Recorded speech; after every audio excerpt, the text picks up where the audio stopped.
Bueno, en este primer video vamos a ver de qué se trata la morfología. Este es un video interactivo, esa es la idea. Entonces, durante el video va a haber algunos momentos en que automáticamente se va a pausar la reproducción del video para que ustedes puedan responder a algunas preguntas que yo les voy a hacer, o que ustedes también puedan incluir algunos comentarios o preguntas que tengan sobre este video. Entonces, vamos a empezar con qué es la morfología. Bueno, pues la morfología es, como la misma palabra nos dice, es una rama de la lingüística, bueno, específicamente en este caso de la lingüística, que es lo que nos atañe a nosotros, que se encarga de estudiar la forma. La morfología es una palabra que se ocupa mucho en diferentes ciencias, no solamente en la lingüística. En la biología, por ejemplo, también se usa la palabra morfología, y en ese caso se estudian las diferencias o similitudes que hay entre las características biológicas de los organismos. Finalmente siempre se estudia la forma de algo. Y la morfología se encarga de estudiar precisamente la forma de las palabras, pues la estructura interna de las palabras, cómo están compuestas las palabras que nosotros utilizamos en el caso de nosotros de español. La morfología, ya netamente en la lingüística, es el estudio de la covariación sistemática de la forma y el significado, es decir, covariación porque siempre que hay una variación en la forma habrá una variación en el significado. Es sistemática porque las variaciones que hay en la forma y el significado siguen siempre ciertos patrones, es decir, la variación de la forma o de cierto tipo de forma o de cierta forma va a modificar cierto significado y viceversa. Es decir, las variaciones no son aleatorias, no se dan al azar, siempre hay una variación específica de forma que incide de una manera igualmente específica sobre el significado, de tal manera que nosotros podemos predecir, no solamente describir, sino también predecir las modificaciones que podemos hacer en una palabra y el significado diferente que tendrán.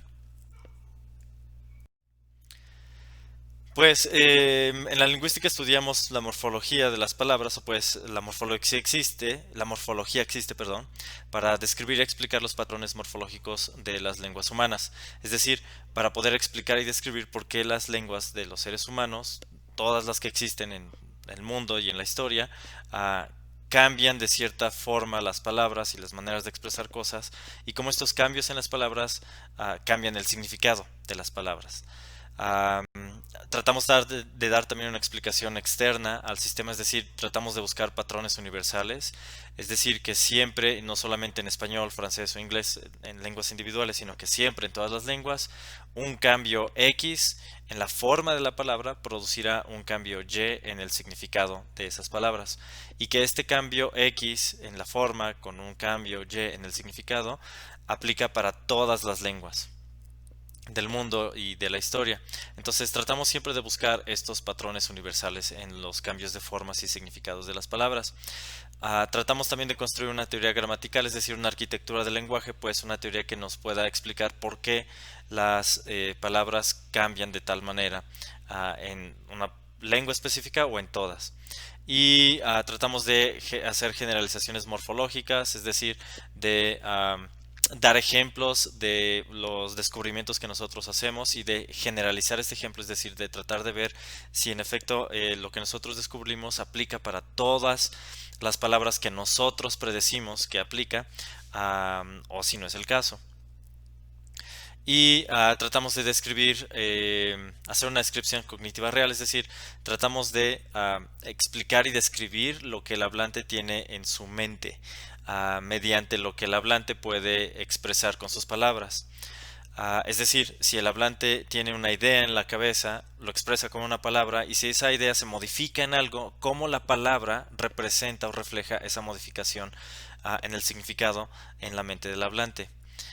Y tratamos también finalmente de descubrir los patrones morfológicos generales que supuestamente tenemos en la mente. Es decir, que todos los seres humanos de alguna manera tenemos ciertos patrones para la creación de palabras, y pues tratamos de descubrir cuáles son estos patrones.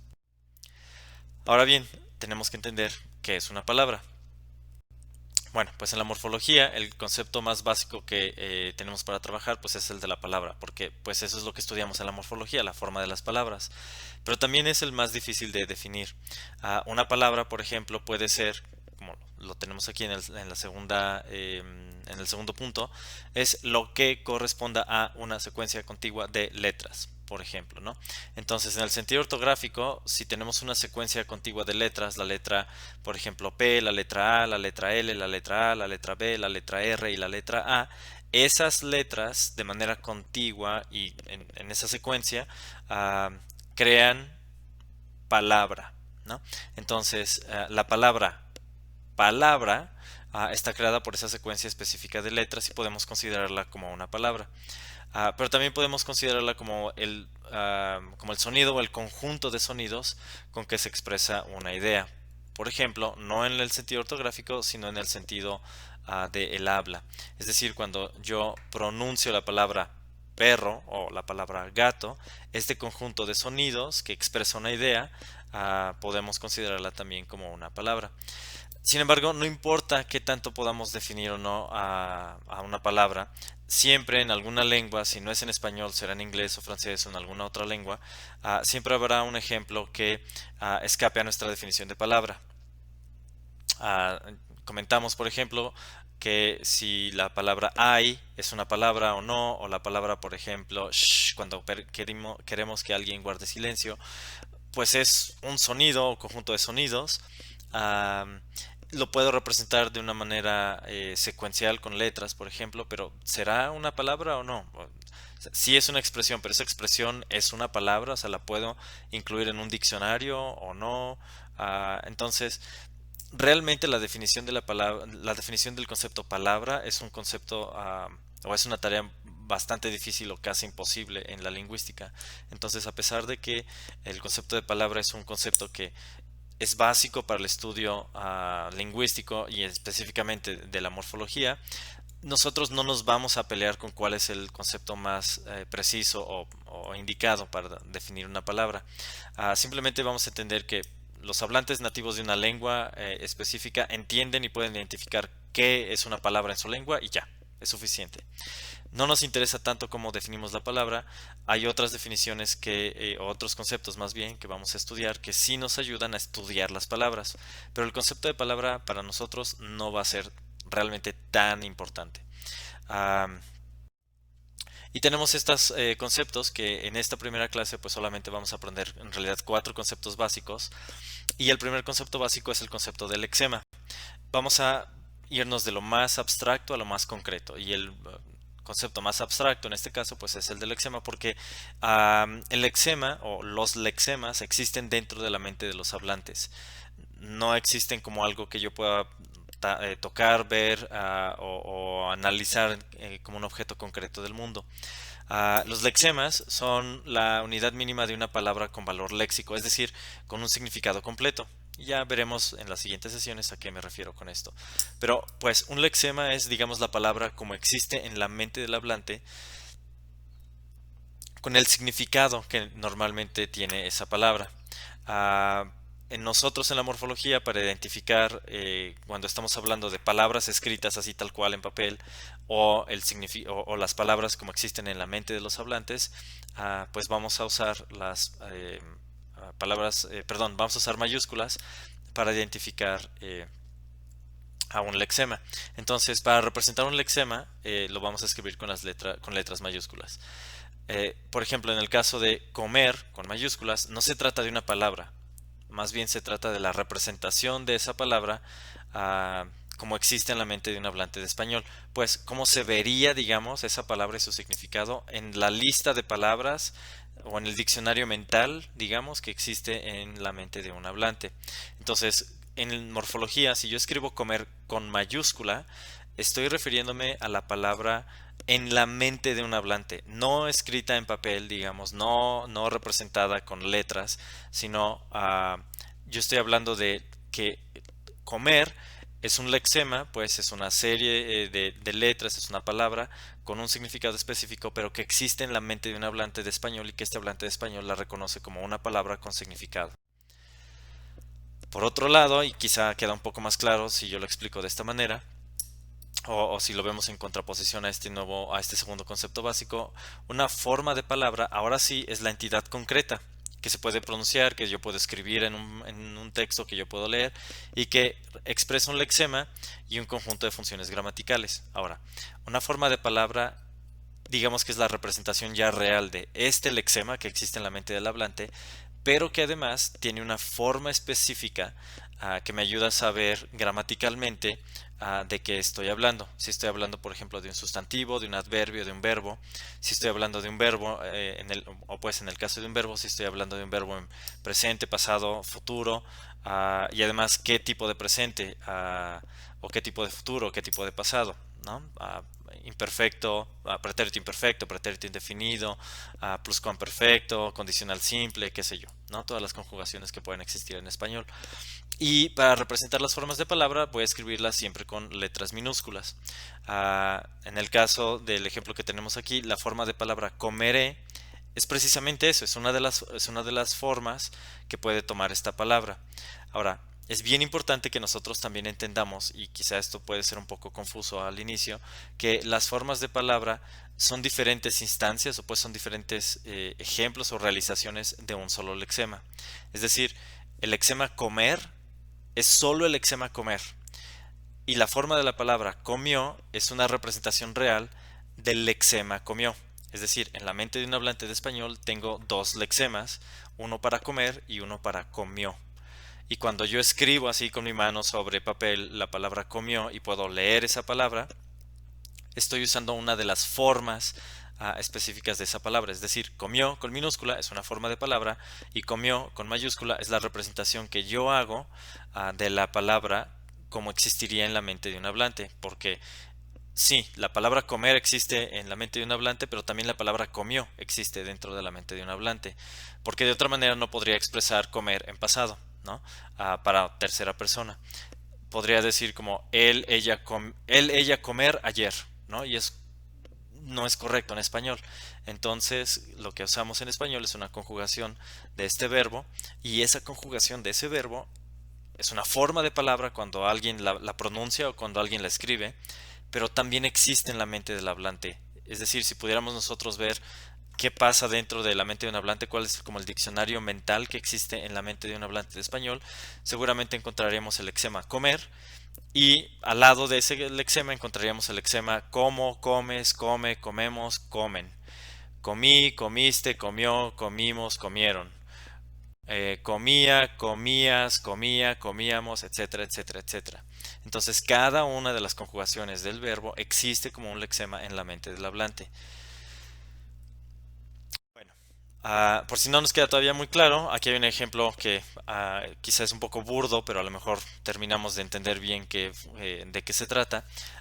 Una forma de palabra o formas de palabras es como una de las muchas transformaciones que tiene Goku, ¿no? Sigue siendo Goku, es decir, sigue siendo como el lexema o sigue siendo la misma palabra, pues, pero tiene una forma diferente. Y cada una de esas formas diferentes tiene una función específica: pasado, presente, futuro, plural, singular, masculino, femenino, adverbio, adjetivo, etcétera, etcétera. Entonces, la palabra comer, por ejemplo, tengo este lexema comer y tengo diferentes formas: como, comiste, comeré, comimos, comido, comiendo, etcétera, etcétera. Además, la palabra como, la palabra comiste, la palabra comeré o la forma de estas palabras también existe al mismo tiempo como lexema en la mente de los hablantes. Bueno, y ahora tenemos entonces el tercer concepto que se desprende de este segundo, que es un paradigma. Y el paradigma es el conjunto de de las formas de palabra que pertenecen a un lexema. Es decir, si yo tengo un lexema como comer, todas las formas de palabra que puedo crear a partir de ese lexema forman un paradigma o lo que normalmente conocemos, por ejemplo, en el caso de español, como un modelo de conjugación. Ahora, no todas las palabras se conjugan, los verbos se conjugan y hay algunas palabras que podemos modificar y que de alguna manera entendemos que están relacionadas en significado. Si estoy hablando de verbos, el paradigma se refiere a las conjugaciones diferentes que puede tener este verbo. en diferentes lenguas. Por ejemplo, en español, pues ya saben cómo es la conjugación: escribo, escribes, escribe, etcétera, etcétera. En latín es, pues, obviamente bastante parecido: scribo, scribis, etcétera, etcétera. En árabe, por ejemplo, vean que también se conjugan los verbos, pero que la conjugación es diferente: kataba, katabtu, bla, bla, bla.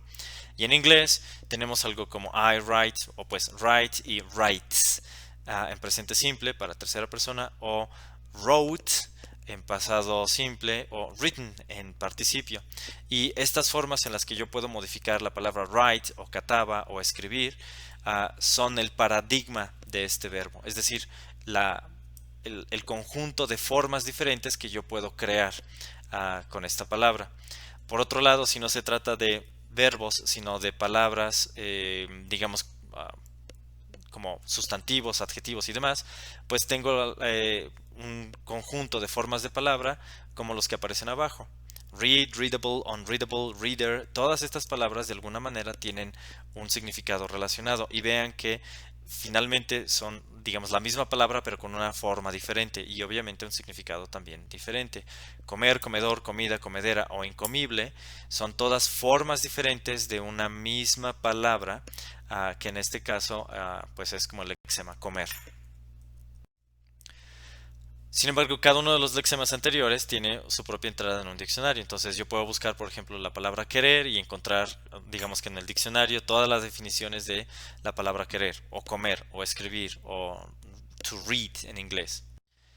Y el último concepto que tenemos ahora es el de familia de palabras, que está muy relacionado también con el paradigma.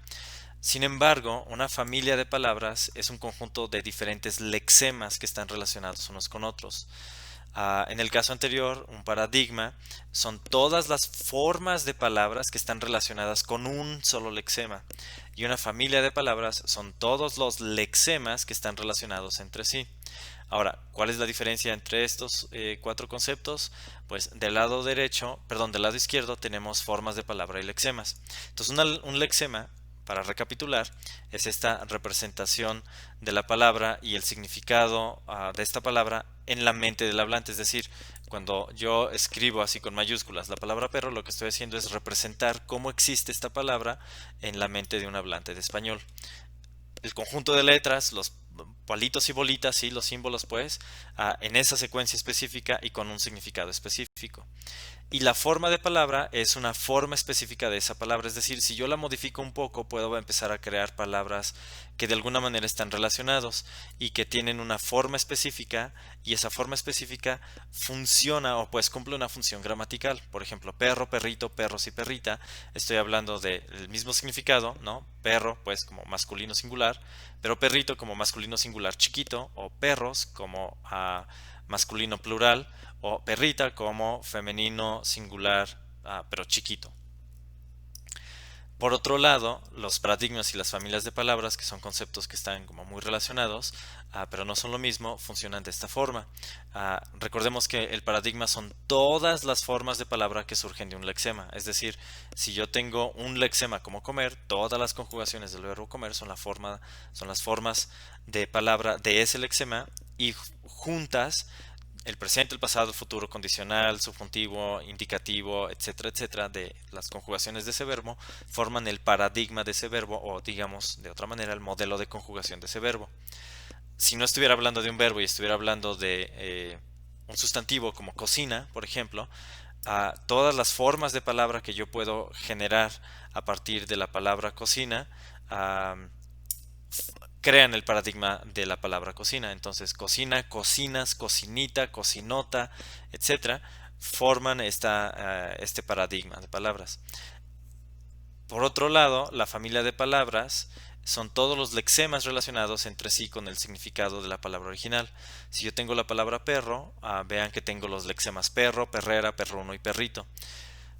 Ahora, estos son lexemas porque son palabras con significado propio. Es decir, perrera no es como perro masculino o perro femenino, plural o singular. No, perrera es otra cosa. Perrera tiene un significado relacionado con el lexema perro, pero no es el mismo objeto. Entonces, perro, perrera, perruno y perrito comparten algo de significado y de alguna manera están relacionados, pero no son formas diferentes de una misma palabra. son más bien lexemas diferentes que comparten un significado común. Para que nos quede mejor explicado y entendido este ejemplo, tenemos que entender qué son las relaciones morfológicas. Ahora, las relaciones morfológicas son las relaciones que hay entre las maneras en que yo puedo modificar una palabra. La primera relación morfológica es la de flexión y o morfología flexiva, y es una relación que existe entre todas las formas de palabras de un lexema. Es decir, la flexión es el conjunto de palabras que se pueden formar a partir de otra sin cambiar el significado central de esa palabra original. Entonces, si tenemos la palabra perro, podemos transformarla, por ejemplo, en perros. Y el plural de la palabra no cambia el significado central. Es decir, todavía estamos hablando del mismo objeto del mundo, pues un perro, es el mismo animal. Solo que ahora la S al final agrega el significado de que no es uno, sino que son dos perros. Pero pueden ser dos perros exactamente iguales, así idénticos, con el mismo tamaño, el mismo patrón de pelaje, exactamente iguales, pero son dos. Entonces, no cambia el significado porque estoy hablando del mismo objeto del mundo, solo que ahora estoy hablando de dos de esos objetos del mundo, pero es el mismo objeto. Perrito, por ejemplo, sigo hablando de un perro y lo único que cambia es el tamaño, pero es el mismo objeto. Entonces, uh, yo puedo tener, por ejemplo, dos perritos de peluche, o pues dos perros de peluche, uno grande y uno pequeño, y que sea exactamente el mismo perro, con el mismo diseño, el mismo patrón y todo, y es el mismo peluche, digamos, solo que uno es más grande que el otro, ¿no? Y en ese caso, perrito y perrote son el mismo objeto, es el mismo objeto que estoy refiriendo, solo que con un tamaño diferente. Uno es chiquito y otro es, pues, grandote. Pero estoy hablando de un perro, finalmente. Por otro lado, las relaciones morfológicas de derivación son la relación que existe entre lexemas de una familia de palabras. Ahora, una familia de palabras, de la misma manera que una familia de personas, son palabras que están relacionadas entre sí, así como ustedes están relacionados con sus familiares, con su hermano o hermana o hermanos, qué sé yo, padres, madres, tíos, abuelos, primos, etcétera. Es decir, hay algo en común que ustedes comparten, pero ustedes no son la misma persona que sus hermanos, o hermanas, o papás, o primos, o tíos, etcétera. Son personas diferentes. Sí comparten algo en común, pero son personas todas diferentes entre sí. Pues de esa misma manera, las familias de palabras son conjuntos de palabras que comparten algo en común. Es decir, hay una relación de significado entre ellas, sí, pero son palabras completamente diferentes. En el caso de la derivación sí hay cambio de significado. Es decir, estamos hablando de palabras que comparten un significado más o menos común, pero reflejan objetos definitivamente diferentes, como por ejemplo perro, perrera y perruno. Entonces, en este ejemplo, perro, el objeto perro, ¿no? El cuadrúpedo, carnívoro, canino, que tiene cola, orejas, colmillos, etcétera, etcétera, no es el mismo objeto que perrera, porque perrera es un edificio en el que pues se guardan a los perros que son callejeros o que están en pensión porque su dueño salió de viaje, o los crían y los venden, qué sé yo. Pero perrera es un lugar, es un edificio donde hay perros. Y perruno es un adjetivo que en este caso refiere algo relacionado con perros, como olfato perruno, por ejemplo, ah, o pelaje perruno, o comportamiento perruno. Es decir, la palabra perruno el significado de la palabra refiere algo relacionado con perros. Ese es el significado de perruno, ¿no? Pero perruno, es decir, el adjetivo algo relacionado con perros, ya no es el mismo objeto perro. No puedo decir, por ejemplo, bueno, puedo decir yo tengo un perro y se llama cilantro, pero no puedo decir yo tengo un perrera y se llama cilantro. Y tampoco puedo decir yo tengo un perruno y se llama cilantro. Sí puedo decir, por ejemplo, mi perro está en la perrera porque tengo que salir de viaje, pero no puedo decir mi perro está en la perruno porque tengo que salir de viaje. Entonces, de esta manera nosotros podemos ver que perro, perrera y perruno son tres lexemas relacionados entre sí por un significado más o menos en común, pero que refieren objetos completamente diferentes. Por otro lado, como vimos en la diapositiva anterior, las relaciones morfológicas de flexión no cambian el significado porque estamos hablando del mismo objeto. Sin embargo, hay información gramatical distinta. Puede ser que perro y perros es el mismo objeto, solo que en plural. Perrito y perrita, por ejemplo, es el mismo objeto, solo que uno es masculino y el otro es femenino. Perrito y perrote es el mismo objeto, solo que uno es grande y otro es pequeño, pero es el mismo objeto. Entonces, de la misma manera que yo puedo decir, tengo un perro café, o tengo un perrito café, o tengo un perrote café, estamos hablando del mismo objeto, sigue siendo un perro, solo que pues es pequeño, o es, digamos, normal, o es de tamaño grande, o es masculino o es femenino, pero sigue siendo el mismo objeto. Entonces, para que nos quede finalmente claro, el paradigma es cambiar la palabra, la forma de la palabra sin cambiar el significado. Y una familia de palabras es todas las palabras que tienen un significado más o menos relacionado, pero que son diferentes palabras, que tienen un significado distinto. Ajá. Por ejemplo, entonces tenemos la palabra mar y de aquí podemos derivar la palabra marino, marítimo y marinero. Entonces, marino, marítimo y marinero son tres cosas distintas que comparten un significado en común, pero son palabras distintas, son significados distintos. Sin embargo, si yo digo, por ejemplo, mar, marecito, maresote o mares en plural, estoy hablando del mismo objeto, solo que plural, pequeño o más grande, pero es el mismo objeto. Y finalmente, los conceptos de raíz, morfema flexivo o derivativo los veremos la próxima sesión. Y por ahora tendrán ustedes algunas preguntas que aparecen en el video y que tienen que responder.